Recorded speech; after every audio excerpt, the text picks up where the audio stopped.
Selepas mengaku bersalah di Mahkamah Tinggi Syariah Melaka atas cubaan melakukan persetubuhan haram, Cikgu Fadilah tampil membuat laporan polis selepas mendapati video dirinya tersebar di media sosial.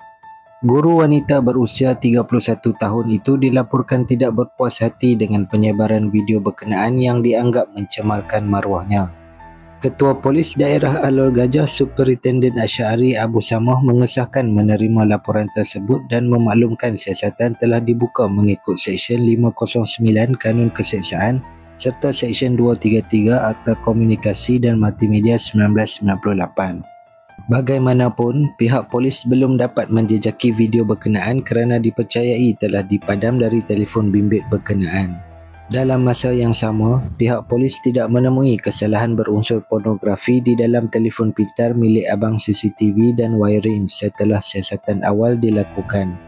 Terdahulu, Nur Fadilah Zainal dan pasangannya Muhammad Hairul Izwan Hamzah atau dikenali Abang Wiring masing-masing mengaku bersalah atas pertuduhan cuba melakukan persetubuhan haram dengan bukan pasangan sah di sisi syarak dan kedua-duanya didenda sebanyak RM5,000 setiap seorang.